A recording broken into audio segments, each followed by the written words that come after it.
Hey, what's going on, everyone? This is Sam Kwok here, one of the Kwok Brothers, and welcome back to your next stimulus check update. This is July 29th, here to give you guys the latest information and update about the stimulus check. So far, what we know is that the Senate Majority Leader Mitch MCConnell did unveil the HEALS Act, which is on the table right now for negotiations and discussion, and he did mention that it's a starting point to what it could be a larger stimulus package. Now, we are facing some little problems and issues with the stimulus package, but first, let's go and talk about what's on the table right now as far as likely, what's pending, and what's not likely when it comes to the bill. So right now, as far as likely category, what's on the spotlight right now is the $1,200 direct payment check that is expected to also make a second appearance with the HEALS Act. So as you know, back in March of 2020, CARES Act was passed and a $1,200 direct payment was sent out to everybody. Now, let me take some time in explaining the $1,200 check, when you can expect to see it, and how big is it. So the $1,200 check is likely to be the same provision and terms that we've seen back in the CARES Act. What that means is that if you're making $75,000 as a single tax filer, if you're not married, $75,000 or less, you're going to see a full $1,200 check. If you're making more than $75,000, the amount tapers off to about $99,000, which is the cutting off point. So you're going to get a full $1,200 check if you make less than $75,000 in your adjusted gross income. And if you're married or you're filing jointly and you make $150,000 or less as a couple, you get the full $1,200 check as well per each person. So it'll be $2,400 check for you and your spouse or partners. And also, if you have a dependent, no matter how old they are, you can claim them on the tax return.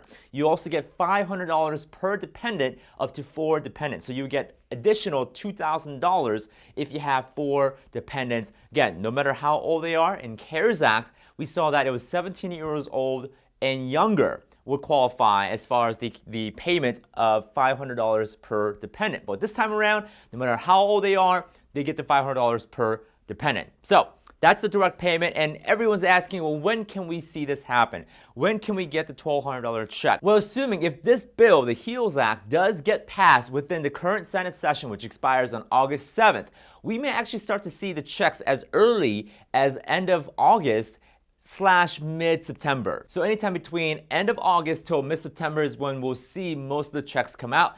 And luckily, the IRS already has the infrastructure to do this because they've done it already with the CARES Act. And I know some of you guys didn't get the check. Some of you guys are waiting on it. You may want to see if you were qualified in the first place, especially with the income threshold, as well as there are other provision as to why you may not have been qualified, such as immigration status, or if you've not filed your 2018 or 2019 taxes, that could also disqualify you from getting the direct payment of $1,200. And as always, if you guys are enjoying this update, go and smash the like button, turn that like button to blue. It does help us out with our YouTube algorithm. So all in all, that's the summary of the $1,200 direct payment. Right now, with the liability protection, that is likely, and Mitch MCConnell did say that that is non-negotiable. That is going to be on the bill no matter what. I know the Democrats may fight for it, but the Democrat senators did say they're okay with the liability protection for businesses, schools, teachers, doctors, if there's some sort of hazard pay, which is now on the pending list right now. It just made an appearance today. So if there's hazard or protection for the workers, they're okay with the liability protection. So it seems like the Democrat senators and the Republican senators are working things out right now, but there's some bad news, and I'll come to that in just one sec. The unemployment benefit, we've been talking about this, and there's a lot of heated debate and a lot of controversy when it comes to the unemployment benefit. As you know, at the end of this month, the unemployment benefit of $600 is set to expire, and technically it did last week due to how the month is structured. But the bill now introduces a $200 a week unemployment stopgap, and beginning of October 2020, the unemployment benefit of $200 a week will restructure into 70% of your income that you previously earned before the whole pandemic situation. So before the pandemic, if you were making $1,000 a week, for example, you would qualify for a $700 weekly payment combining state and federal benefit. Now, there are certain states that don't have as high of a state unemployment benefit, which in that case, it may be less than 70%, but the state and Fed combined, it would match up to 70% of your income as far as the unemployment benefit goes. So that is the plan right now. That might get restructured. That might get some remassaging. The terms may change. So that's the thing we need to pay attention. So I'm going to put a star on this with blue because the Democrats are really wanting to fight and massage this pretty soon. We talked about the Paycheck Protection Program, which probably is very, very likely, but the provisions have changed. If your business have lost 50% of the original income compared to last year's income, you would qualify for the Paycheck Protection Program if it gets passed and if there's additional funding available with the HEALS Act. $105 billion for schools, K through 12, and universities. That's pretty much set on play. I think that's going to happen. That will get passed. Now, so what's pending right now, and not in the bill necessarily, is the eviction moratorium. However, individual states are passing their own eviction moratorium. For example, state of Illinois, this is where I'm at right now, my home state, we have an eviction moratorium till August 28th, I believe. So individual state has their own eviction moratorium. Now, if your state didn't spell out a specific eviction moratorium, a federal eviction moratorium would have taken in place, but that already expired back in July 25th. So if your state has not acted on any eviction moratorium or there's no local eviction moratorium, then you technically don't have an eviction moratorium effective in your state. So there's that. That's still pending. I do have a feeling that the eviction moratorium will be used as a negotiation piece for Democrat senators. EIDL Fund, again, no answers there yet. I know a lot of YouTubers, again, making videos about this, saying there's another round of EIDL Fund. I'm not sure about that.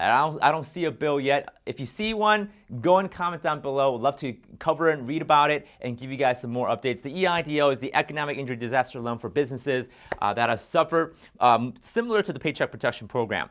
Hazard pay is on the table right now for Democrats. They want that, the protection for workers. So again, the hazard pay piece, liability protection piece, they may combine and actually get passed. What's not likely, we don't have to spend a whole lot of time here because it's probably not going to happen. $4,000 travel credit, not happening.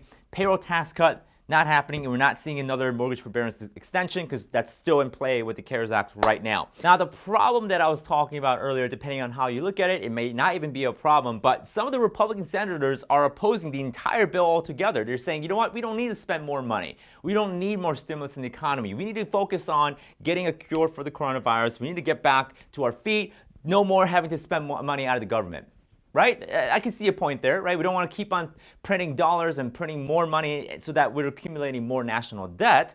I can see the point there, but also on the flip side, there's also the point of, well, we need to get the economy jump-started back together, kind of like a car with weak battery, right? It's not going to be able to start that well. And the other Republican senators saying, well, we need some stimulus to get the economy back going. So there's actually a little bit of a civil war going on with the Republican senators.